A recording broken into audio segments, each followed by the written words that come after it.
السلام علیکم ورحمۃ اللہ وبرکاتہ نحمدہ ونصلی علی رسولہ الکریم اما بعد رب اشرح لی صدری ویسر لی امری واحلل عقدۃ من لسانی یفقہوا قولی رب یسر ولا تعسر وتمم بالخیر وبک نستعین آمین یا الہی آمین۔ امید ہے آپ سب لوگ خیر سے ہوں گے۔ اللہ کے حکم سے آج ہم 28واں پارہ سٹارٹ کر رہے ہیں جو کہ سورہ مجادلہ سے سٹارٹ ہو رہا ہے۔ اس سورہ مبارکہ میں حزب اللہ اور حزب الشیطان کے کردار کو بڑی وضاحت کے ساتھ نمایاں کیا گیا ہے۔ اس کی آیت 1 کا مضمون ہے حزب اللہ کا کردار۔ تو بسم اللہ کرتے ہیں۔ اعوذ باللہ من الشیطان الرجیم، بسم اللہ الرحمن الرحیم۔ قد سمع اللہ قول التی تجادلک فی زوجها وتشتکی للہ واللہ یسمع تحاورکما ان اللہ سمیع بصیر۔ اس آیت میں حزب اللہ کا یہ وصف بیان کیا گیا ہے کہ اس میں شامل ہر فرد اختلاف رائے کا اظہار درست فورم پر کرتا ہے، وہ فورم جسے اختلافات حل کرنے کا اختیار ہوتا ہے۔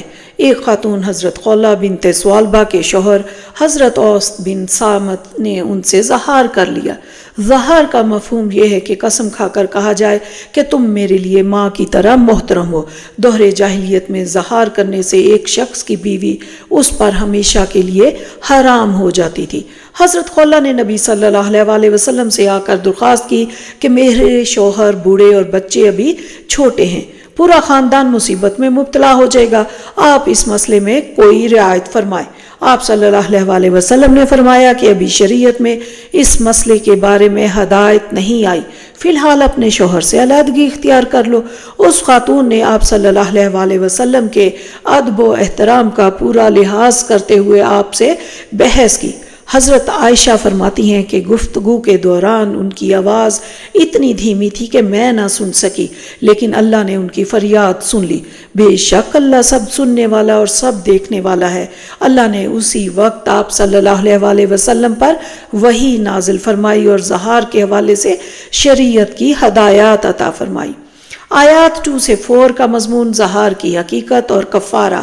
زہار کرنے سے کوئی عورت کسی کی ماں نہیں بن جاتی، ایسی بات جھوٹ ہے اور زہار کرنے والے گناہ کا ارتکاب کرتے ہیں۔ البتہ سچے دل سے توبہ کر لیں تو اللہ معاف فرما دے گا۔ زہار کرنے کے بعد بیوی سے رجوع کیا جا سکتا ہے، البتہ رجوع کرنے سے پہلے کفارہ ادا کرنا ہوگا۔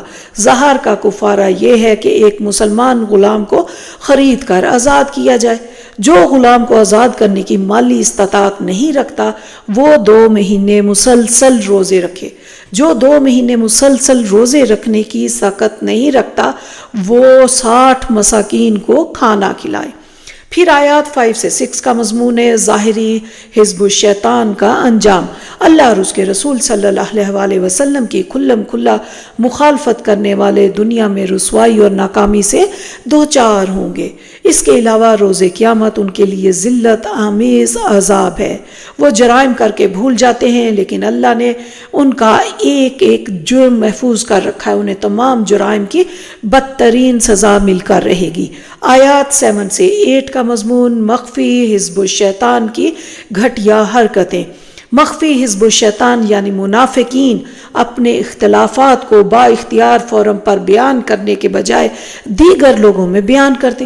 خفی سرگوشیوں یعنی نجوہ کے ذریعے ان کا مقصد جماعت میں بے چینی اور انتشار پیدا کرنا ہوتا ہے۔ ان سرگوشیوں کے ذریعے وہ دوسروں کو گناہ، زیادتی اور قیادت کے احکامات کی خلاف ورزی کا مشورہ دیتے ہیں۔ اللہ نے انہیں اس حرکت سے منع کیا لیکن وہ باز نہیں آتے۔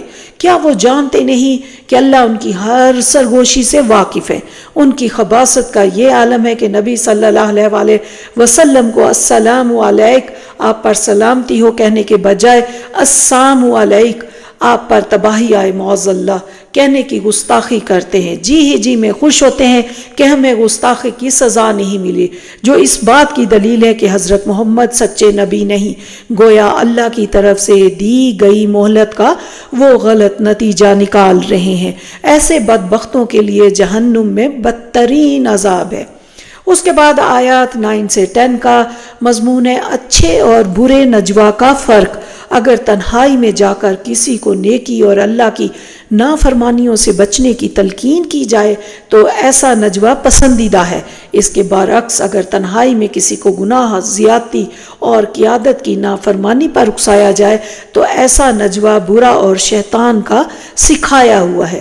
شیطان اس کے ذریعے حزب اللہ کو کمزور کرنا چاہتا ہے اور جماعت کے مخلص ساتھیوں کو دکھ دینا چاہتا ہے۔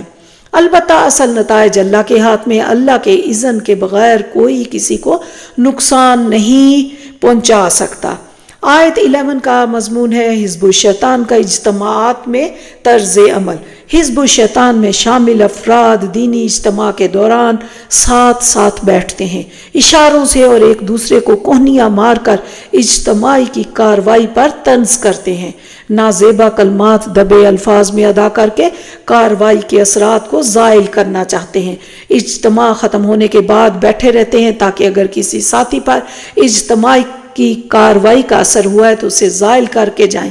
ان آیات میں اللہ نے جماعت کے مخلص ساتھیوں کو ہدایت دی کہ جب حکم دیا جائے کہ مجلس میں کھل کر بیٹھو تو ایسا کر لیا کرو، اللہ تمہارے لیے کشادگی پیدا کرے گا۔ جب مجلس برخاست ہو تو فوراً اٹھ جایا کرو، اللہ تمہارے درجات بلند فرما دے گا۔ آیات 12 سے 13 کا مضمون منافقین کی ایک شرارت کا صد باب۔ منافقین علیحدگی میں یا مجلس میں آپ صلی اللہ علیہ وسلم کے قریب آ کر سرگوشی کرتے، مقصد لوگوں پر یہ تاثر دینا ہوتا کہ ان کی آپ صلی اللہ علیہ وسلم سے قریبی روابط ہے۔ ان کی اس حرکت سے آپ صلی اللہ علیہ وسلم کا وقت ضائع ہوتا تھا، آپ کو ذہنی کوفت ہوتی تھی۔ اللہ تعالیٰ نے ان کی شرارت کے سدباب کے لیے حکم دیا کہ جو شخص بھی آپ صلی اللہ علیہ وسلم سے تنہائی میں مشورہ یا خفیہ سرگوشی کرنا چاہے وہ پہلے اللہ کی راہ میں صدقہ دے۔ یہ صدقہ دینا منافقین کے لیے بھاری ثابت ہوا اور وہ اپنی اس مذموم حرکت سے باز آ گئے۔ اس کے بعد اللہ نے صدقہ دینے کا حکم منسوخ فرما دیا۔ آیات 14 سے 17 کا جو مضمون ہے حق کے دشمنوں سے دوستی۔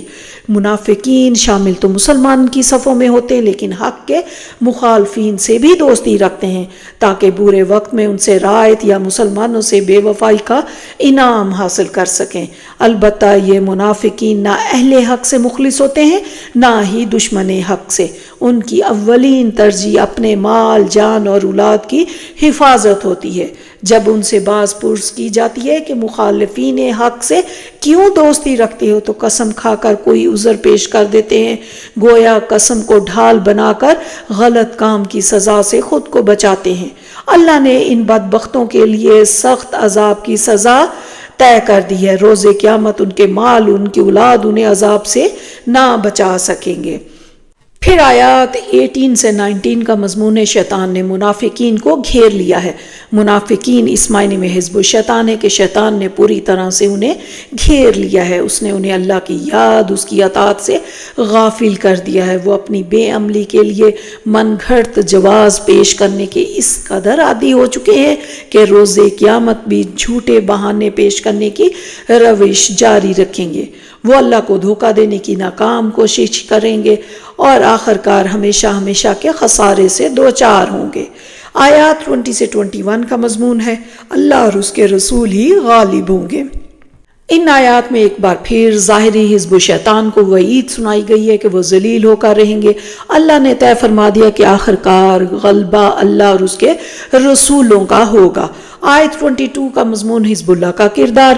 سورہ مجادلہ کی اس آخری آیت میں حزب اللہ میں شامل سعادت مندوں کا طرز عمل یہ بتایا گیا کہ وہ ایسے لوگوں کے بارے میں کوئی نرم گوشہ نہیں رکھتے جو اللہ اور اس کے رسول صلی اللہ علیہ وسلم کے دشمن ہیں، خواہ ایسے لوگ ان کے باپ، اولاد، بھائی یا کوئی اور رشتہ دار ہی کیوں نہ ہو۔ حق کے دشمنوں کے بارے میں یہ سختی اس حقیقت کا مظہر ہے کہ اللہ نے ایمان کی حقانیت ان کے دلوں میں ثبت کر دی ہے اور قرآن کے فیض سے اس ایمان کو اور تقویت دی ہے۔ ان کے لیے سدا قائم و دائم رہنے والے جنت کے باغات ہیں۔ اللہ ان سے راضی ہے اور وہ اللہ کی عنایات پر راضی ہیں۔ بلا شبہ اصل کامیابی حزب اللہ ہی کے لیے ہے۔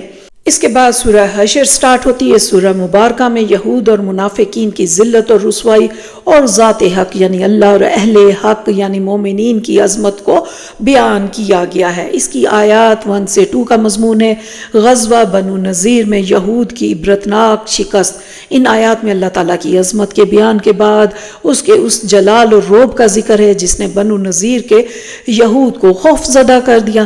انہوں نے بغیر کسی جنگ کے ہتھیار ڈال دیا۔ ان کا قصور یہ تھا کہ انہوں نے غزوہ احد کے موقع پر میثاق مدینہ کی خلاف ورزی کرتے ہوئے مشرکین مکہ کو تعاون کا پیغام بھیجا۔ نبی صلی اللہ علیہ وسلم نے عہد کی خلاف ورزی اور ان کے بعض دیگر جرائم پر انہیں سزا دینے کے لیے ان کے قلعوں کا گھیراؤ کر لیا۔ بظاہر محسوس ہوتا تھا کہ وہ اپنے مضبوط قلعوں میں محصور ہو کر دیر تک مقابلہ کریں گے، لیکن انہوں نے فوراً ہی ہتھیار ڈال دیے اور اللہ کے رسول کو اپنے مستقبل کا فیصلہ کرنے کا اختیار دے دیا۔ آپ صلی اللہ علیہ وسلم نے انہیں مدینہ سے نکل جانے کا حکم دیا۔ وہ اپنے گھروں کو اپنے ہاتھوں سے اجاڑ کر قیمتی اشیاء نکال رہے تھے۔ صحابہ کرام اجڑنے کے اس عمل میں ان کا ساتھ دے رہے تھے تاکہ وہ جلد از جلد مدینہ سے نکل جائے۔ بلا شبہ یہ صورتحال انتہائی عبرتناک تھی۔ پھر آیات 3 سے 4 میں اللہ اور اس کے رسول سے دشمنی کا انجام۔ بنو نذیر کے یہودیوں کو دنیا میں ذلت کا سامنا کرنا پڑا اور آخرت میں بھی وہ جہنم کے شدید عذاب سے دوچار ہوں گے۔ یہ سزا ہے ان کے اس جرم کی کہ انہوں نے اللہ اور اس کے رسول سے دشمنی اور محاذ آرائی کی۔ جو بھی اس مجرمانہ روش پر چلے گا وہ کان کھول کر سن لے کہ اللہ اسے شدید عذاب دینے والا ہے۔ اس کا وہی حشر ہوگا جو بنو نذیر کے یہودیوں کا ہوا۔ آیت 5 کا جو مضمون ہے قرآن کے علاوہ وحی کا نزول۔ نبی صلی اللہ علیہ وسلم پر قرآن کے علاوہ بھی وحی نازل ہوتی تھی جسے وحی خفی کہا جاتا ہے۔ اللہ نے غزوہ بنو نذیر کے دوران وحی خفی کے ذریعے آپ صلی اللہ علیہ وسلم کو حکم دیا کہ بنو نذیر کے باغات کے چند درخت کاٹ دیے جائیں تاکہ ان پر رعب طاری ہو اور ایسا کرنا ان کی رسوائی کا سبب بنے۔ اس آیت میں اللہ نے بیان فرمایا کہ درختوں کو کاٹنے کا حکم ہم نے دیا تھا۔ اللہ نے قرآن میں یہ حکم نہیں دیا لیکن اس حکم کی توثیق قرآن میں نازل کر دی۔ اس سے اس گمراہی کا ازالہ ہو گیا کہ ہدایت کے لیے صرف قرآن ہی کافی نہیں، قرآن کے ساتھ ساتھ وحی خفی کے ذریعے ملنے والے احکامات بھی ہدایت کا ذریعہ ہے۔ وحی خفی کے ذریعے ملنے والے احکامات ارشاد نبوی صلی اللہ علیہ وسلم کے ذریعے ہم تک پہنچتے ہیں۔ گویا ہدایت کی تکمیل قرآن کے ساتھ ساتھ احادیث مبارکہ کے ذریعے ملنے والی رہنمائی سے ہوتی ہے۔ آیات 6 سے 7 کا مضمون مال فے کا حکم۔ یہ آیات مال فے کا بیان کر رہی ہیں۔ اگر کسی معرکے میں مسلمانوں کو بغیر جنگ کے دشمن پر فتح حاصل ہو جائے تو دشمن سے حاصل ہونے والے مال پر غنیمت کا نہیں بلکہ فے کا اطلاق ہوگا۔ مال فے مجاہدین میں تقسیم نہیں ہوگا بلکہ کل کا کل بیت المال میں جمع ہوگا۔ حکومت اسے مستحقین کی فلاح و بہبود کے لیے خرچ کرے گی۔ دور نبوی صلی اللہ علیہ وسلم میں اس مال کا ایک مصرف نبی صلی اللہ علیہ وسلم اور ان کے قرابت داروں کی ضروریات پوری کرنا بھی تھا۔ مال فے کا حکم دینے کے بعد 2 اہم ہدایات ان آیات میں وارد ہوئیں۔ نمبر 1 مال فے کا کل مستحقین کے لیے اس لیے مختص کیا گیا تاکہ دولت کی گردش صرف عمرہ کے درمیان نہ ہو بلکہ اسے محرومین تک پہنچایا جائے۔ اور نمبر 2 رسول اللہ صلی اللہ علیہ وسلم جو دے اسے لے لیا جائے اور جس شے کو روک لے اس سے باخوشی رک جائے۔ اس اصول کا اطلاق صرف مال فے پر نہیں بلکہ زندگی کے جملہ معاملات پر ہے۔ آپ صلی اللہ علیہ وسلم کا حکم بھی مسلمانوں کے لیے اسی طرح حجت ہے۔ جس طرح قرآن میں نازل ہونے والے اللہ کے احکامات اللہ نے آپ صلی اللہ علیہ وسلم کو اپنے اذن سے امت کے لیے حلال اور حرام ٹھہرانے کا اختیار عطا فرمایا ہے۔ پھر آیت 8 سے 9 کا جو مضمون ہے مہاجرین اور انصار مدینہ کی تحسین، یہ آیات آگاہ کریں کہ نبی صلی اللہ علیہ وسلم مال فے کے ذریعے ان مہاجرین کی امداد کریں گے جنہوں نے صرف اور صرف اللہ کی رضا کے لیے مکہ میں اپنے مال اور گھر چھوڑ کر مدینہ ہجرت کی۔ انہوں نے اللہ کے دین کی نصرت کا حق ادا کر دیا اور اپنے احسار اور قربانی سے ثابت کر دیا کہ وہ دین حق کے سچے اور مخلص حامی اور مددگار ہیں۔ انصار مدینہ نے مکہ سے آنے والے مہاجرین کی بھرپور نصرت کی اور اپنے مال اور املاک میں سے انہیں اتنا کچھ تحفہ دیا کہ احسار و قربانی کی اعلیٰ مثال قائم کر دی۔ پھر غزوہ بنو نذیر میں فتح سے جو کثیر مقدار میں مال حاصل ہوا اس میں سے کچھ بھی لینے سے انکار کر دیا اور نبی صلی اللہ علیہ وسلم سے درخواست کی کہ یہ مال مہاجرین ہی میں تقسیم کر دیا جائے۔ بعض انصار نے خود تنگ دست ہونے کے باوجود مہاجرین کی امداد کو ترجیح دینا پسند کیا، گویا انصار نے ثابت کیا کہ وہ نفس کی ترغیبات پر قابو پا کر اللہ کی رضا کی پیروی کو مطلوب و مقصود بنا چکے ہیں۔ بلا شبہ ایسے ہی لوگ حقیقت میں کامیاب ہیں۔ آیت 10 کا مضمون مومنوں سے محبت کرنے والوں کی تحسین۔ اس آیت میں ان مسلمانوں کی تحسین کی گئی جو انصار و مہاجرین کے بعد اسلام قبول کرنے والے ہیں۔ وہ تمام مومنوں سے محبت کرتے ہیں، خواہ وہ حیات ہوں یا وفات پا چکے ہیں۔ وہ اپنے لیے، سلف صالحین کے لیے اور دیگر تمام اہل ایمان کے لیے بخشش کی دعائیں کرتے ہیں۔ پھر وہ اللہ سے دعا کرتے ہیں کہ اے اللہ ہمیں شیطان کے اس حملے سے محفوظ فرما کہ وہ ہمارے دلوں میں اہل ایمان کے حوالے سے کوئی برا ظن، رنجش یا کدورت پیدا کر دے۔ اس کے بعد آیات 11 سے 13 کا جو مضمون ہے منافقین کی ذلت اور رسوائی۔ غزوہ بنو نذیر سے قبل منافقین نے بنو نذیر کے یہود کو پیغام بھیجا کہ ہماری ہمدردیاں تمہارے ساتھ ہیں، تمہارے بارے میں ہم صلی اللہ علیہ وسلم کا کوئی حکم نہ مانیں گے، تمہارے ساتھ جنگ کی گئی تو ہم تمہارا ساتھ دیں گے، اگر تمہیں مدینے سے نکالا گیا تو ہم بھی تمہارے ساتھ نکل جائیں گے۔ اللہ نے مسلمانوں کو تسلی دی کہ منافقین جھوٹے اور بزدل ہیں، جنگ کی صورت میں یہود کا ساتھ نہ دیں گے، وہ مال و دولت کے پجاری ہیں، لہٰذا اپنے گھر بار چھوڑ کر کہیں نہیں جائیں گے، وہ اللہ کے بجائے تم سے زیادہ ڈرتے ہیں۔ اللہ ہمیں منافقت اور منافقانہ کمزوریوں سے محفوظ فرمائے۔ اس کے بعد آیات 14 سے 15 کا مضمون یہودیوں کی ذلت اور رسوائی۔ ان آیات میں آگاہ کیا گیا کہ یہودی بھی منافقین کی طرح انتہائی بزدل قوم ہے، وہ سامنے آ کر کھلے میدان میں مقابلے کی ہمت نہیں کر سکتے، ان کے قبائل کے درمیان بڑی نفرتیں ہیں اور وہ ایک دوسرے کی مدد کرنے کے لیے ہرگز تیار نہیں ہوتے۔ غزوہ بدر کے بعد بنو قینقاع کو مدینہ سے جلا وطن کیا گیا، لیکن بنو نذیر یا بنو قریظہ ان کی مدد کو نہ آئے۔ اب ایسے ہی جلا وطنی بنو نذیر کی ہو رہی ہے، لیکن بنو قریظہ ان کا ساتھ دینے کے لیے نہیں آئیں گے۔ جلا وطنی تو بڑی کم اور محض وقتی سزا ہے، ان بد نصیبوں کو اصل اور دائمی سزا جہنم میں دردناک عذاب کی صورت میں دی جائے گی۔ پھر آیا 16 سے 17 کا مضمون ہے منافقین کا طرز عمل شیطان کی طرح ہے۔ منافقین یہود کے ساتھ وہی کچھ کر رہے ہیں جو شیطان انسان کے ساتھ کرتا ہے۔ شیطان انسان کو اکساتا ہے کہ وہ اللہ کی نافرمانی کرے۔ جب انسان یہ جرم کر بیٹھتا ہے تو شیطان اس کے جرم سے اعلان لا تعلقی کرتا ہے۔ روز قیامت جرم کرنے والے اور جرم پر اکسانے والے دونوں کا بدترین انجام ہوگا۔ منافقین یہود کو مسلمانوں کے خلاف محاذ آرائی کے لیے اکسا رہے ہیں، لیکن ان کا ساتھ نہ دیں گے، آخرت میں دونوں ہی شدید عذاب کا سامنا کریں گے۔ پھر آیت 18 کا مضمون ہے غور کرو آخرت کے لیے کیا تیاری کی ہے۔ اس آیت میں ہر انسان کو جھنجھوڑا گیا ہے کہ وہ اپنا جائزہ لے کے کل یعنی آخرت کی ابدی زندگی کے لیے اس نے کیا تیاری کی ہے، مال و جان کی کس قدر قربانیاں دے کر توشہ آخرت بنایا ہے۔ 2 بار حکم دیا گیا کہ اللہ کا تقوی اختیار کرو یعنی اس کی نافرمانی سے بچو۔ بلا شبہ آخرت کے انعامات متقین کے لیے ہی ہیں۔ والآخرۃ عند ربک للمتقین۔ اللہ نے ہمیں حقیقی فلاح کی راہ دکھا دی، اب وہ دیکھ رہا ہے کہ ہم کیا کر رہے ہیں اور کس راہ چل رہے ہیں۔ پھر آیات 19 سے 20 کا مضمون اللہ کے ذکر سے غفلت کی سزا۔ انسان کی عظمت دراصل اس روح ربانی کی وجہ سے ہے جو انسان کے جسمانی وجود میں ڈال دی گئی۔ اس روح کی غذا اور تسکین اللہ کا ذکر ہے۔ جو بد نصیب اللہ کے ذکر سے غافل ہوتے ہیں وہ اپنی روح کو مجروح کر کے خاکی وجود میں دفن کر دیتے ہیں۔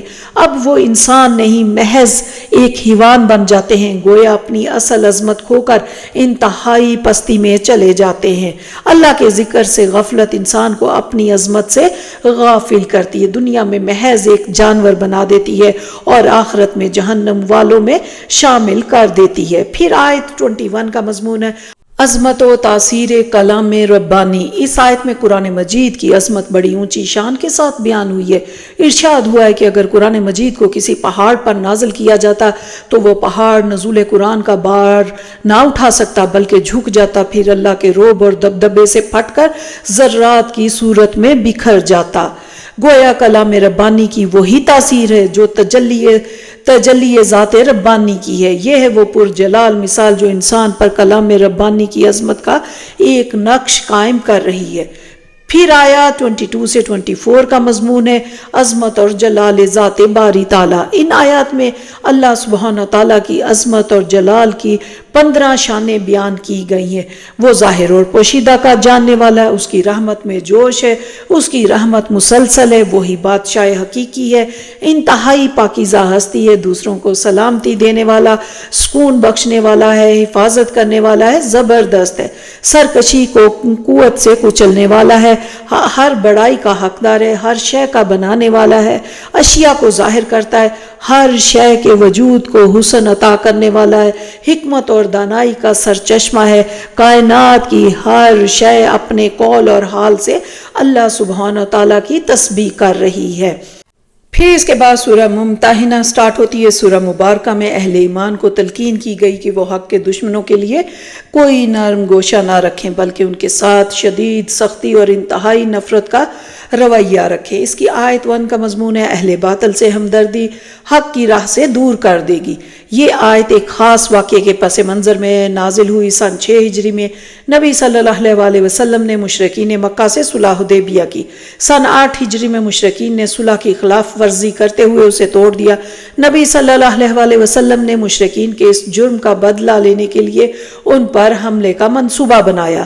آپ چاہتے تھے کہ یہ منصوبہ خفیہ رہے، مسلمان اچانک مکہ پہنچ جائیں، اہل مکہ کو مقابلے کی تیاری کا موقع نہ ملے اور بغیر خون ریزی کے مکہ فتح ہو جائے۔ ایک بدری صحابی حضرت حاطب بن ابی بلتا کے اہل خانہ مکہ میں تھے۔ آپ نے چاہا کہ اہل مکہ پر ایک احسان کر دے تاکہ وہ ان کے اہل خانہ کو کوئی نقصان نہ پہنچائے۔ انہوں نے مکہ جانے والی ایک عورت کو سرداران قریش کے نام ایک خط دیا۔ اس خط میں مکہ کی طرف مسلمانوں کے لشکر کی آمد کی اطلاع دی گئی تھی۔ آپ صلی اللہ علیہ وسلم کو وحی کے ذریعے حضرت حاطب کے اس فعل کی اطلاع ہو گئی۔ آپ صلی اللہ علیہ وسلم نے اس عورت سے خط واپس لے لیا۔ اس آیت میں حضرت حاطب کو متوجہ کیا گیا کہ حق کے دشمنوں سے نرمی اور محبت انسان کو حق کی راہ سے دور کر دے گی۔ آئندہ ہرگز ایسا طرز عمل اختیار نہ کیا جائے۔ پھر آیا 2 سے 3 کا مضمون ہے کہ کافر مسلمانوں سے نفرت کرتے ہیں۔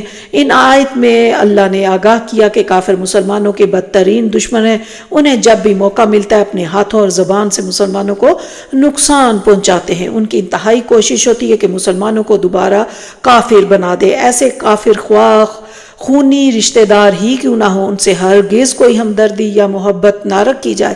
روز قیامت یہ رشتہ داریاں ہرگز کام نہ آئیں گی۔ اس روز فیصلہ اللہ کے ہاتھ میں ہوگا۔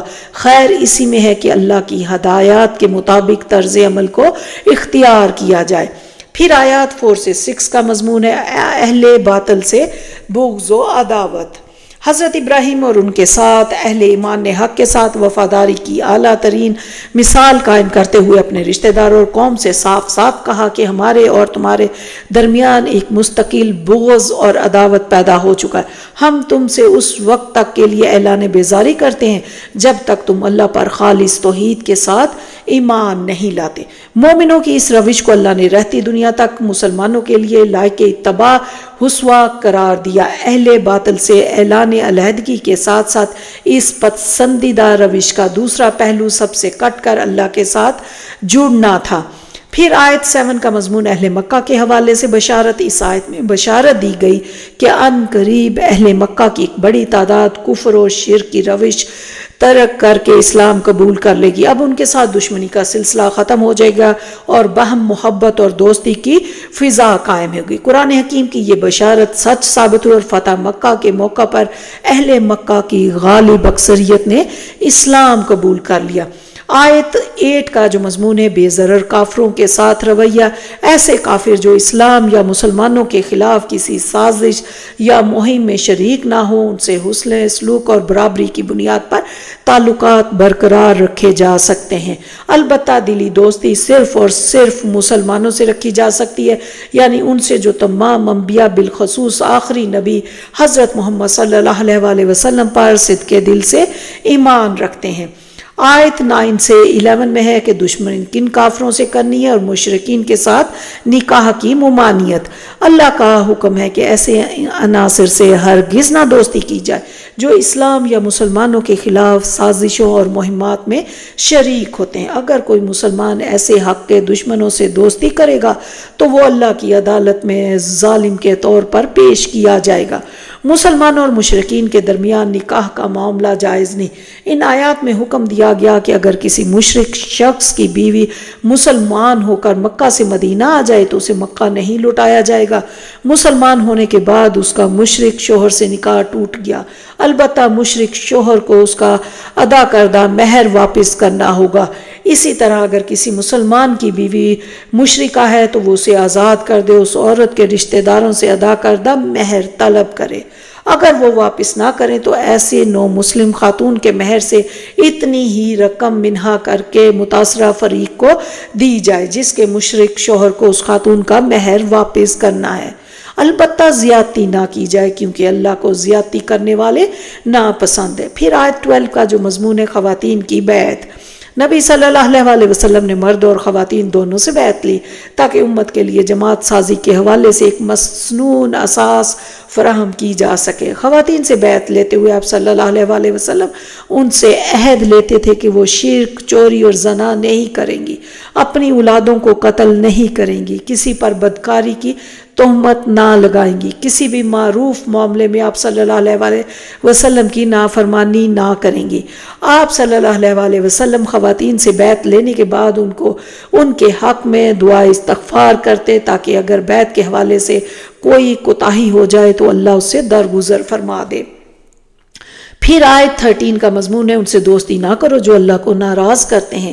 سورہ ممتحنہ کی اس آخری آیت میں مسلمانوں کو حکم دیا گیا کہ وہ ہرگز ایسے عناصر سے دوستی نہ کریں جو اپنے جرائم کی وجہ سے اللہ کو ناراض کرتے ہیں۔ ایسے مجرم جان چکے ہیں کہ آخرت میں ان کے لیے کوئی خیر نہیں۔ ان میں سے جو بد نصیب مر کر قبروں میں جا چکے وہ تو اور زیادہ مایوسی کا شکار ہیں کیونکہ اب ان کے لیے جرائم کی تلافی اور سعادت حاصل کرنے کا کوئی امکان نہیں۔ پھر سورہ صف سٹارٹ ہو رہی ہے۔ سورہ مبارکہ میں اللہ کے دین کے غلبے کو نبی صلی اللہ علیہ وسلم کا مقصد بعثت قرار دیا گیا ہے۔ آیات 1 سے 4 کا مضمون کیوں کہتے ہو جو کرتے نہیں۔ ان آیات میں اہل ایمان کو جھنجھوڑا گیا کہ تم کیوں کہتے ہو جو کرتے نہیں۔ یہ روش اللہ کو بیزار کرنے والی ہے۔ تمہارا یہ دعویٰ تمہیں کافروں سے جدا کرتا ہے کہ محمد صلی اللہ علیہ وسلم اللہ کے رسول ہیں۔ حضرت محمد تو دنیا میں اللہ کے دین کو غالب کرنے کی جد و جہد کر رہے ہیں، اس کے لیے شدید ذہنی اور جسمانی تکالیف برداشت کر رہے۔ دوسری طرف تم ان کے ساتھی ہونے کا دعویٰ کرتے ہو لیکن محض تسبیح و تحمید ہی کو اعلیٰ نیکی سمجھ رہے ہو۔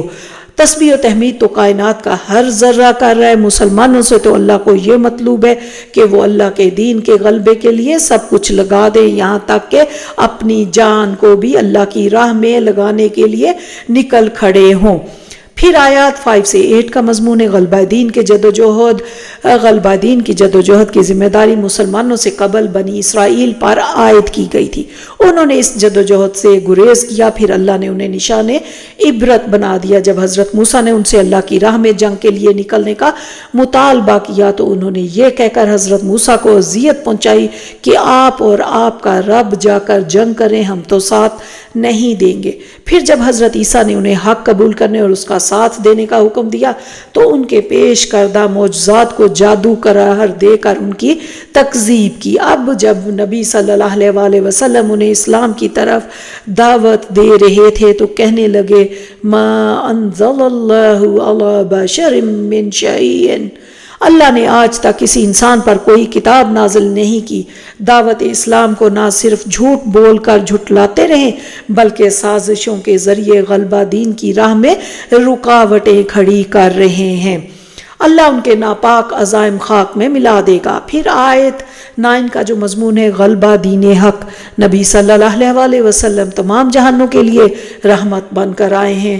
آپ کی رحمت کا ایک مظہر یہ تھا کہ آپ صلی اللہ علیہ وسلم ظالم بادشاہوں اور نام نہاد سنگ دل مذہبی رہنماؤں کے جبر و استحصال سے انسانوں کو آزاد کرنے کا مشن لے کر دنیا میں آئے۔ آپ صلی اللہ علیہ وسلم نے محض 21 برس کے عرصے میں جزیرہ نماز عرب میں اس مشن کی تکمیل کی اور پھر غزوہ تبوک کے ذریعے اس کی توسیع کا آغاز کر دیا۔ اس اعلیٰ مشن کی تکمیل کے لیے ایک مضبوط جماعت کی ضرورت تھی۔ اس جماعت کو فراہم کرنے کے لیے اللہ نے اس سورہ مبارکہ میں ترغیب، جھنجھوڑنے اور تاریخ سے عبرت حاصل کرنے کے اسلوب میں اہل ایمان کو غلبہ دین کے مبارک مشن کے لیے نبی صلی اللہ علیہ وسلم کا ساتھ دینے کی دعوت دی۔ اس کے بعد آیات 10 سے 12 کا مضمون جہنم کے دردناک عذاب سے بچنے کا راستہ۔ ہر انسان کا سب سے بڑا مسئلہ ہے آخرت میں جہنم کے دردناک عذاب سے بچنا۔ ان آیات میں رہنمائی دی گئی کہ آخرت میں دردناک عذاب سے بچنے کے لیے 2 تقاضے پورے کرنے ہوں گے: اللہ اور اس کے رسول پر دل کی گہرائیوں سے ایمان لانا ہے، دوسرا اللہ کے دین کے غلبے کے لیے مال و جان سے جہاد کرنا۔ جہاد کی پہلی منزل ہے اپنے وجود پر اللہ کے دین کے غلبہ کے لیے نفس کے خلاف جہاد کرنا، پھر خارج میں دین کے غلبہ کے لیے دعوت کے ذریعے ایک مضبوط افرادی قوت فراہم کرنے کے لیے تبلیغ کا جہاد کرنا۔ جب یہ مضبوط افرادی قوت ایک حزب اللہ کی صورت میں تیار ہو جائے تو اسے نظام باطل سے ٹکرانا اور اسے شکست دے کر دین حق غالب کرنا ہے۔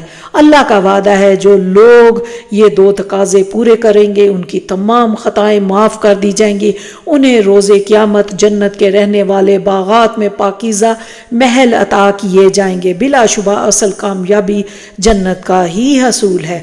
آیت 13 کا جو مضمون غلبہ دین کی بشارت، اس آیت میں اللہ نے وعدہ کیا کہ اللہ خلوص سے غلبہ دین کی جد و جہد کرنے والوں کی کاوشوں کو دنیا میں بھی بارآور بنائے گا اور غلبہ دین کی منزل آسان ہوگی۔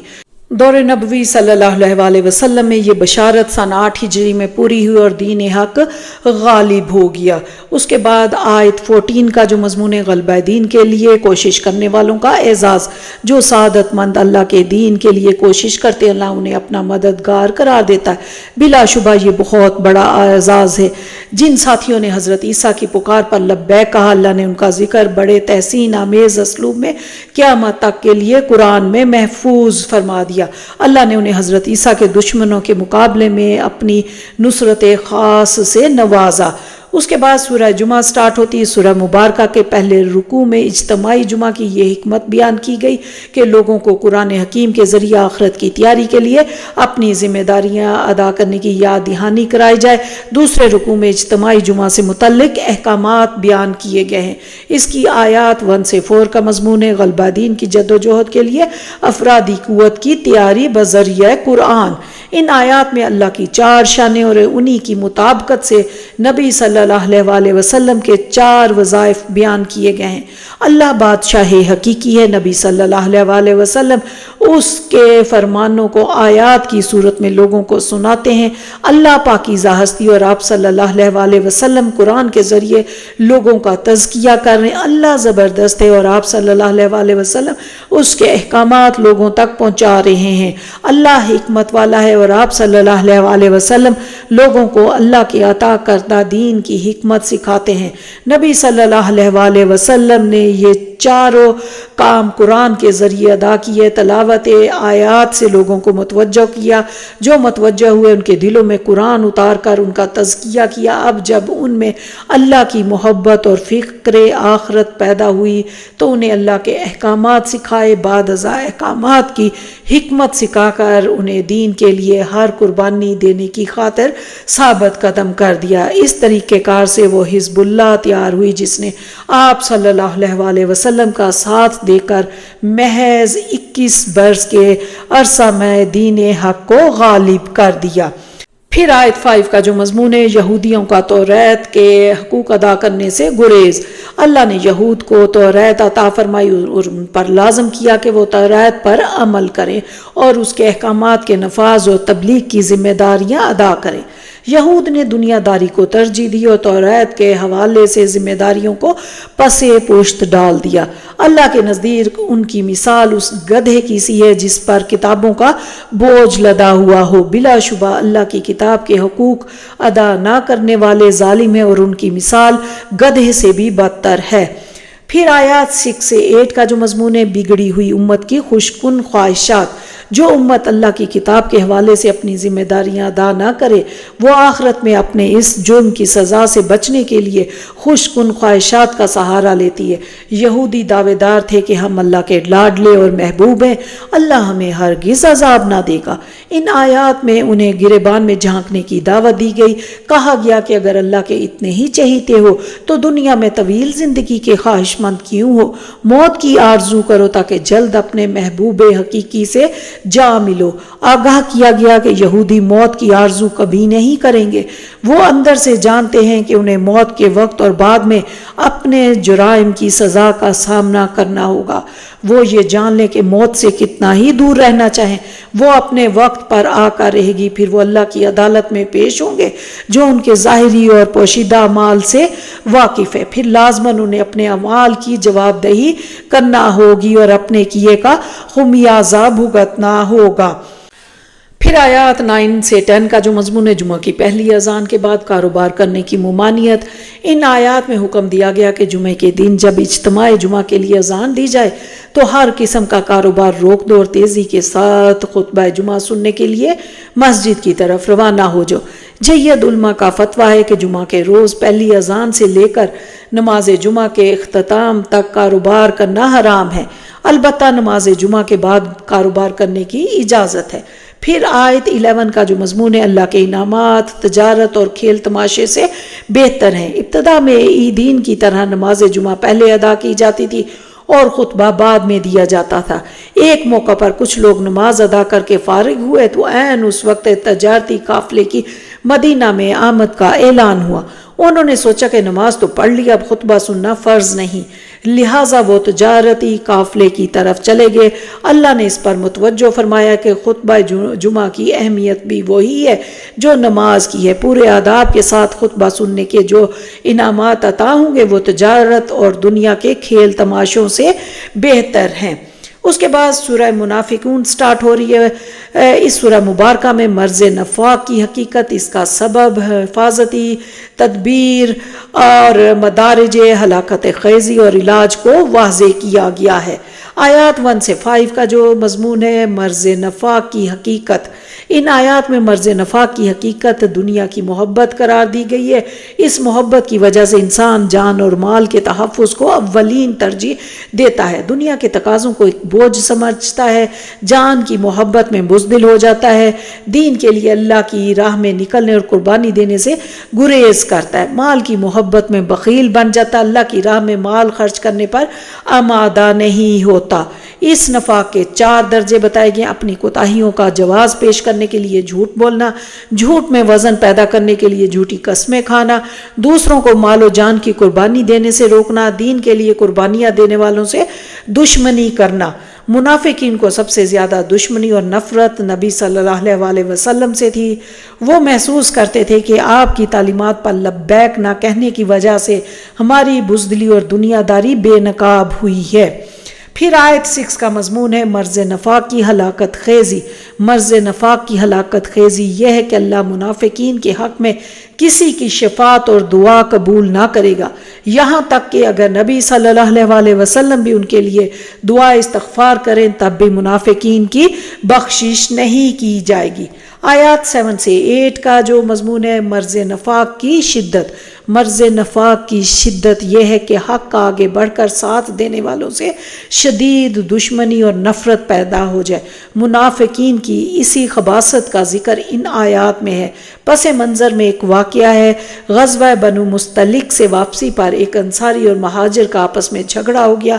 نبی صلی اللہ علیہ وسلم نے بذات خود جا کر جھگڑا ختم کرا دیا۔ رئیس المنافقین عبداللہ بن ابی کو ایک فتنہ اٹھانے کا موقع مل گیا۔ اس نے انصاری صحابہ کے سامنے اپنی ناپاک جذبات کا اظہار کرتے ہوئے کہا کہ ہم نے مہاجرین کی مدینہ میں مالی امداد کی، آج وہ ہم ہی سے لڑنے لگے، بہت ہو گیا، اب ہم ان کی کوئی مالی مدد نہیں کریں گے اور مدینہ جا کر ان کو معاذ اللہ ان کو نکال دیں گے۔ ان آیات میں اللہ نے اس ملعون منافق کو آگاہ کیا کہ آسمان اور زمین کے خزانے اللہ کے ہاتھ میں ہیں، مہاجرین کی امداد اللہ کی طرف سے ہوگی۔ اسی طرح عزت والا اللہ ہے، اس کے رسول صلی اللہ علیہ وسلم ہے اور مخلص اہل ایمان ہے۔ ذلت اور رسوائی منافقین کے حصے میں آنے والی ہے۔ آیت 9 کا جو پھر مضمون ہے منافقت کا سبب اور حفاظتی تدبیر۔ انسان کے دل میں منافقت کا مرض دنیا کی محبت کی صورت میں پیدا ہوتا ہے۔ دنیا کی محبت کے سب سے نمایاں مظاہر مال اور اولاد کی محبتیں ہیں۔ اگر ان محبتوں کے زیر اثر انسان اللہ کے احکامات سے غافل ہو جائے تو یہی منافقت ہے۔ حفاظتی تدبیر ہے ذکر الہی۔ انسان ہر وقت اللہ اور اس کے احکامات کو یاد رکھے اور اپنا جائزہ لیتے رہے کہ کہیں اللہ کی اطاعت میں کمی تو نہیں آ رہی۔ آیات 10 سے 11 کا مضمون ہے منافقت کا علاج۔ منافقت پیدا ہوئی تو دنیا کی محبت کی وجہ سے۔ اس کا علاج ہے کہ دل سے دنیا کی محبت خارج کی جائے۔ دنیا کی محبت کا سب سے بڑا مظہر ہے مال کی محبت، لہٰذا منافقت کا علاج یہ ہے کہ اللہ کی راہ میں اور دیگر خیر کے کاموں میں مال خرچ کیا جائے۔ ایسا نہ ہو کہ انسان اس معاملے میں تاخیر کرے اور اچانک موت کا فرشتہ سامنے آ جائے۔ جب موت کا فرشتہ آ جائے گا تو مرنے والا التجا کرے گا کہ اے اللہ مجھے تھوڑی سی مہلت عطا فرما دے تاکہ میں نیک بن جاؤں اور تیری راہ میں مال لگا کر اسے اپنے لیے توشہ آخرت بنا لوں۔ پھر سورہ تغابن سٹارٹ ہوتی۔ سورہ مبارکہ میں ایمان اور اس کے انسان کی فکر اور کردار پر اثرات کو بڑی وضاحت کے ساتھ بیان کیا گیا۔ اس کی آیات 1 سے 4 کا مضمون ایمان باللہ۔ یہ آیات ایمان باللہ یعنی توحید باری تعالیٰ کے حسب ذیل پہلو بیان کر رہی ہے۔ کائنات کی ہر شے اللہ کی تسبیح کر رہی اور کرتی رہے گی۔ کائنات کی ہر شے پر اللہ ہی کی بادشاہت جاری اور ساری ہے۔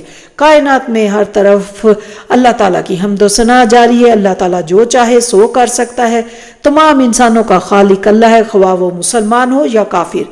اللہ مسلمان اور کافروں دونوں کے طرز عمل کو دیکھ رہا۔ اللہ نے کائنات کی ہر شے کو با مقصد بنایا ہے۔ انسان کی اللہ نے خوبصورت صورت بنائی، اسے تمام مخلوقات سے فضیلت دی ہے۔ اللہ نے دنیا انسانوں کے استفادہ کے لیے بنائی ہے۔ پھر آیات 5 سے 6 میں ہے کہ سابقہ قومیں رسولوں پر ایمان کیوں نہ لائی۔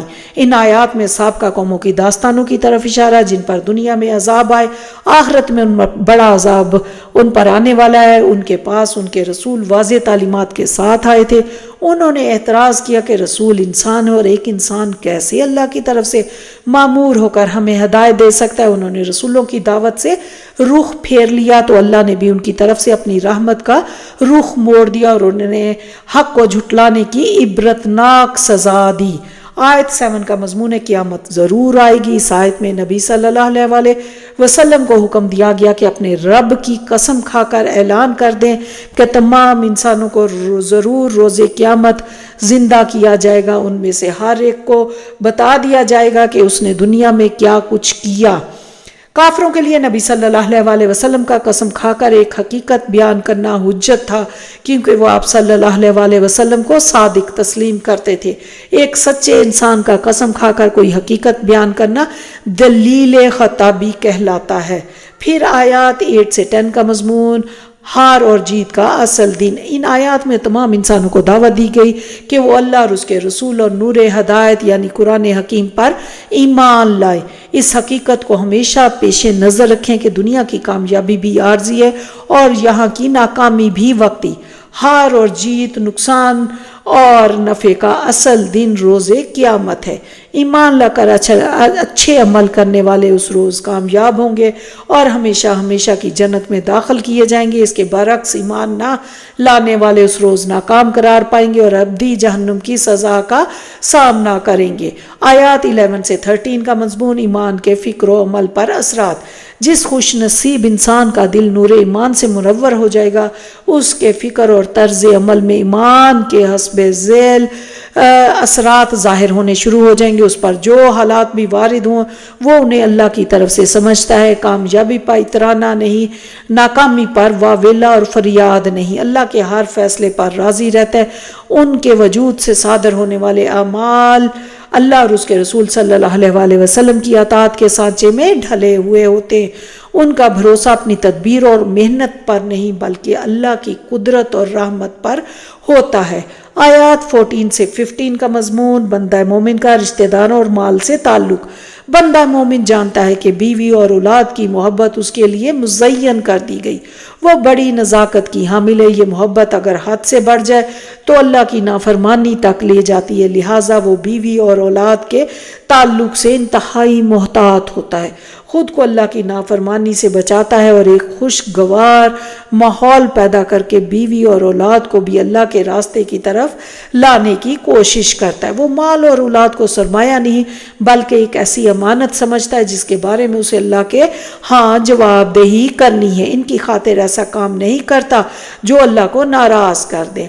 پھر آیات 16 سے 18 کا مضمون دعوت عمل۔ ان آیات میں اہل ایمان کو عمل کے حوالے سے ہدایات دی گئی ہیں کہ اللہ کی نافرمانی سے امکانی حد تک بچو، صاحب امر کے ہر ایسے حکم کو سنو اور مانو جو شریعت کے خلاف نہ ہو، اپنی آخرت سنوارنے کے لیے بھلائی کے کاموں میں خرچ کرو، نفس کی ہر کمزوری اور خواہش سے بچنے کی کوشش کرو، اللہ کے دین کی تبلیغ اور غلبہ کے لیے مال کا خرچ کرو۔ یہ مال اللہ کے ذمے قرض حسنہ ہے جو وہ تمہیں بڑھا چڑھا کر لوٹائے گا اور تمہارے گناہوں کو بھی معاف فرما دے گا۔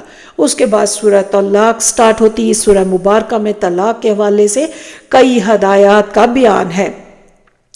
آیات 1 سے 3 کا مضمون ہے عدت شوہر کے گھر میں پوری کی جائے۔ ان آیات میں حکم دیا گیا کہ طلاق دینے کے بعد عدت کی مدت کو پورا کیا جائے۔ اس دوران طلاق یافتہ خاتون شوہر کے گھر میں قیام کرے، نہ وہ خود نکلے نہ اسے نکالا جائے۔ ہاں اگر کوئی خاتون کھلی بے حیائی کا مرتکب ہو، اس سے گھر کا ماحول خراب ہو تو پھر اسے نکالا جا سکتا ہے۔ عدت شوہر کے گھر میں گزارنے کی حکمت یہ ہے کہ بیوی سامنے ہو تو شاید شوہر کو اپنی غلطی کا احساس ہو جائے اور وہ رجوع کر لے، یا بیوی کسی طرح اسے رجوع کی طرف مائل کرے۔ اس سے یہ بات بھی ظاہر ہوگی 1 یا 2 طلاقیں دی جائیں تاکہ عدت کے دوران رجوع کا امکان رہے۔ عدت کی مدت پوری ہونے کو آئے تو اب فیصلہ کر لیا جائے کہ آیا رجوع کرنا ہے یا علیحدگی اختیار کرنی ہے۔ اگر رجوع کا ارادہ ہو تو 2 گواہوں کی موجودگی میں یہ فیصلہ کیا جائے۔ پھر آیات 4 سے 5 کا مضمون عدت کی مدت۔ طلاق یافتہ خاتون کی عدت 3 ایام ماہواری ہے، البتہ جن خواتین کا یہ سلسلہ بھی شروع نہیں ہوا ہو یا ختم ہو چکا ان کی عدت 3 ماہ ہے۔ حاملہ خاتون کی عدت بچے کی پیدائش تک ہے۔ جو لوگ ان معاملات میں تقوی کی روش اختیار کریں گے اللہ ان کے لیے آسانیاں پیدا فرمائے گا اور ان کی خطائیں معاف فرمائے گا۔ آیات 6 سے 7 کا مضمون عدت کے دوران حسن سلوک۔ یہ آیات شوہر کو ہدایت دے رہی ہے کہ عدت کے دوران خاتون کو وہی سہولیات دی جائیں جن سے شوہر خود استفادہ کرتا ہے، انہیں ذہنی اور جسمانی تکلیف نہ دی جائے۔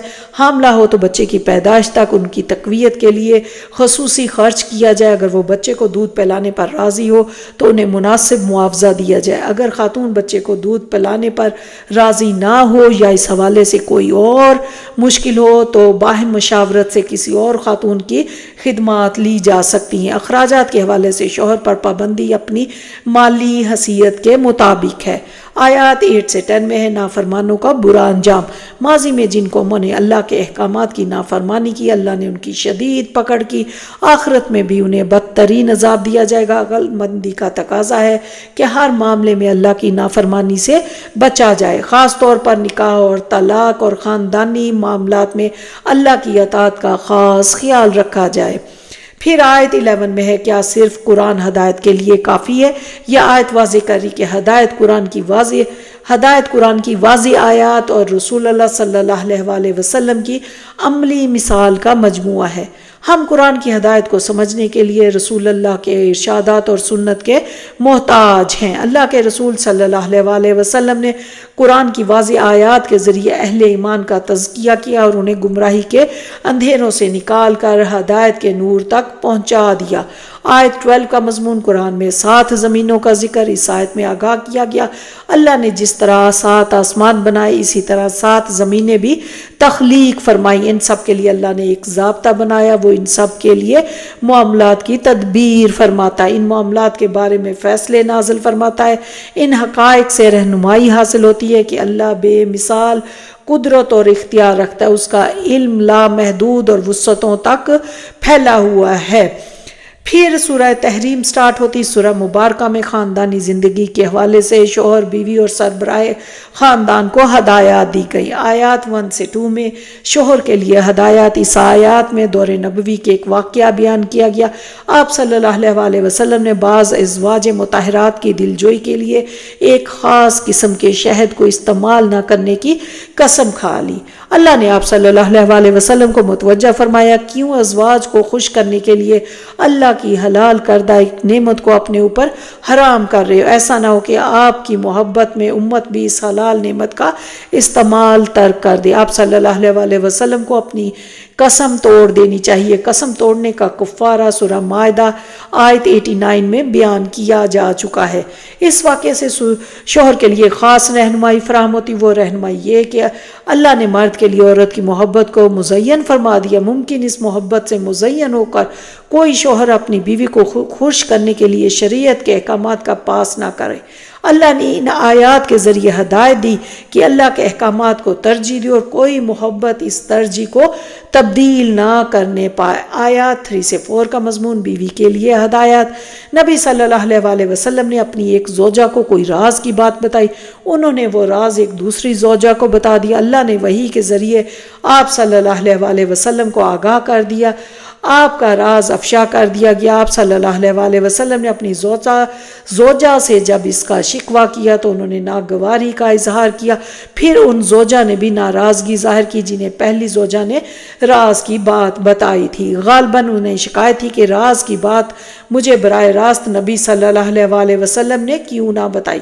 اللہ نے ان آیات میں دونوں ازواج کو اس روش پر توبہ کرنے کی تلقین کی، ساتھ ہی ان پر واضح کیا کہ اگر انہوں نے نبی صلی اللہ علیہ وآلہ وسلم سے ناراضگی جاری رکھی تو جان لے کہ آپ صلی اللہ علیہ وآلہ وسلم تنہا نہیں ہیں۔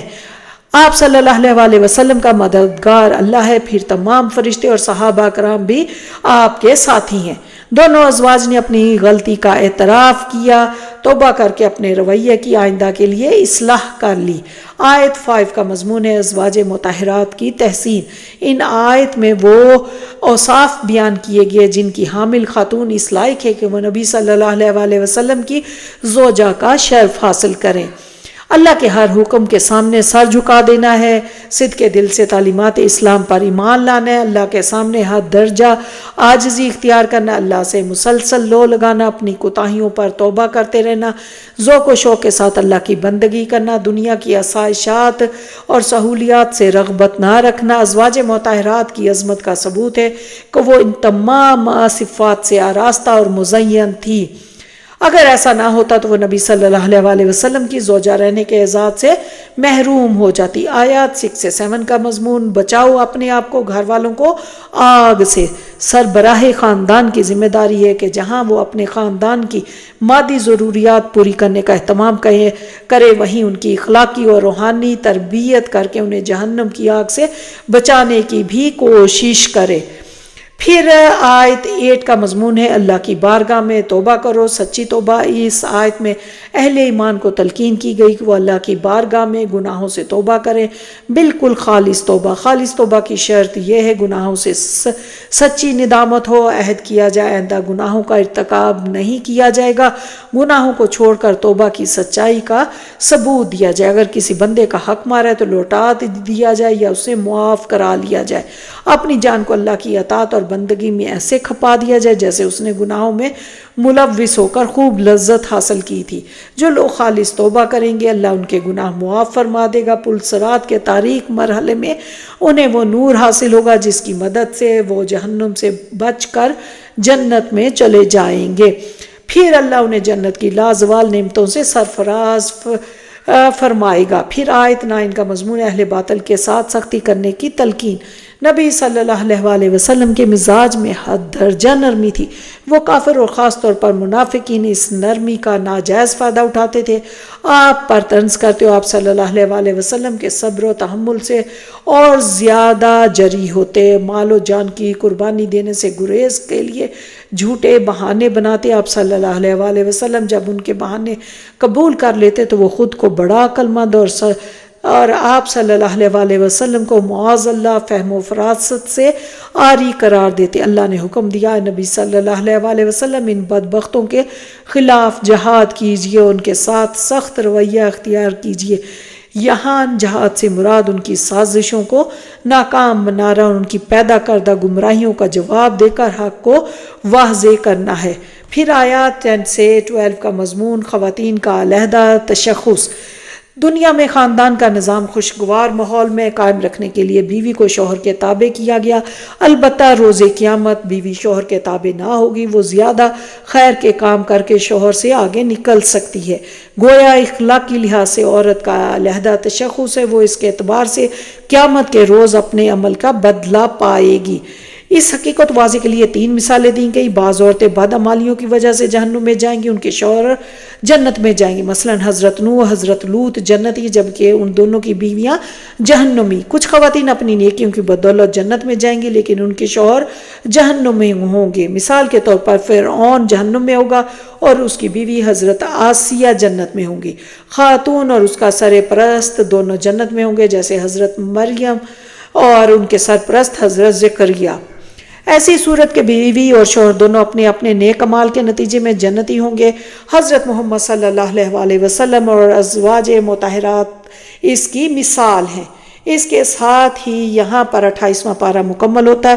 اب ہم غور و فکر اور عمل کے کچھ پوائنٹس دیکھ لیتے ہیں۔ سب سے پہلے سورہ المجادلہ کی آیت 1 میں تھا کہ قد سمع اللہ قول التی تجادلک فی زوجہا، کہ اللہ نے سن لی اس عورت کی بات جو ہے نبی صلی اللہ علیہ وسلم آپ سے جھگڑی اپنے شوہر کے بارے میں۔ یہ خولہ بنت ثعلبہ جس نے نبی صلی اللہ علیہ وسلم سے اپنے شوہر کے ظہار کرنے کی شکایت کی، اللہ نے ان کی بات سن لی۔ یاد رکھیں کہ اللہ سب کی سنتا ہے، آہستہ سے کی جانے والی سرگوشیاں تک سنتا ہے۔ پھر سرگوشی کے آداب میں کیا تم نے دیکھا نہیں ان لوگوں کو جنہیں منع کیا گیا تھا نجوا سے یعنی کانا پھوسی سے، پھر وہ دوبارہ کر رہے ہیں اسی شے کو جس سے انہیں منع کیا اور وہ سرگوشیاں کرتے ہیں۔ انسان اپنے دل میں جو باتیں کرتا ہے اللہ اس سے خوب واقف ہے، کوئی شخص کہیں بھی اللہ سے چھپ نہیں سکتا، اللہ تعالیٰ کا علم ہر چیز کو گھیرے میں لیے، لہٰذا انسان کو سرگوشیاں کرتے ہوئے بھی محتاط رہنا چاہیے۔ ذہن میں رہ کے زور سے کہی ہوئی بات تو لکھی جاتی ہے لیکن سرگوشیاں بھی لکھی جاتی ہیں۔ پھر اسی پارے میں ہے کہ سچا مومن کسی ایسے شخص سے دوستی نہیں کرتا جو اللہ اور اس کے رسول کی مخالفت کرے۔ یاد رکھیں کہ یہ دو متضاد چیزیں ہیں، اور سورہ الحشر میں ہے کہ جو کچھ رسول تم لوگوں کو دے وہ لے لو، جس چیز سے وہ روک دیں اس سے رک جاؤ۔ تو عمل والی بات ہے کہ حدیث اور سنت کو لازمی پکڑنے کا حکم ہے، مضبوطی سے تھامنا ہی اختلافات کا حل ہے۔ پھر غور کرنے والی آیت ہے کہ بندے کو اپنے نفس کا محاسبہ کرنے اور اپنی کمی کوتاہیاں دیکھنے پر ترغیب دی ہے کہ انسان دیکھے کہ اس نے کل آخرت کے لیے کیا سامان تیار کر رکھا ہے۔ پھر سورہ الممتحنہ ہے کہ تمہیں ہرگز نفع نہ پہنچائیں گے تمہارے رحمی رشتے اور نہ تمہاری اولادیں قیامت کے دن۔ اولاد اور قریبی رشتہ دار اگر دین پر نہیں تو قیامت کے دن ان میں جدائی ڈال دی جائے گی، تو عمل کی بات ہے کہ ان کو ساتھ لے کر چلنا ضروری ہے۔ پھر سورہ الصف ہے کہ یا ایھا الذین آمنوا لما تقولون ما لا تفعلون، اے مسلمانوں تم کیوں کہتے ہو وہ جو کرتے نہیں ہو۔ تو عمل کا پوائنٹ ہے کہ قول و فعل میں تضاد کی ممانعت ہے، یہ اللہ کے ہاں ناپسندیدہ ہے۔ پھر اسی صورت میں ہے کہ یا ایھا الذین آمنوا کونوا انصار اللہ، کہ اے اہل ایمان تم اللہ کے مددگار بن جاؤ، یعنی اللہ کے احکامات کو مانو۔ پھر سورہ جمعہ آتی ہے، جمعہ کے آداب ہیں کہ نماز جمعہ کے لیے آئیں تو اہتمام سے آئیں، خطبہ کے دوران بات چیت نہ کریں، ہمیں نماز جمعہ کے آداب سیکھنے کی ضرورت ہے۔ سورہ منافقون میں ہے کہ خرچ کر دو اس میں سے جو کچھ ہم نے تمہیں دیا اس سے پہلے کہ تم میں سے کسی کی موت کا وقت آ جائے، کیونکہ موت کے وقت انسان کی تمنا ہوگی کہ کاش میں واپس جاؤں اور کچھ صدقہ کر سکوں۔ پھر سورہ تغابن میں ہے کہ جو اللہ کی تقدیر کے فیصلوں پر راضی ہو جاتا ہے سمجھے اس کو بہت بڑی نعمت مل گئی۔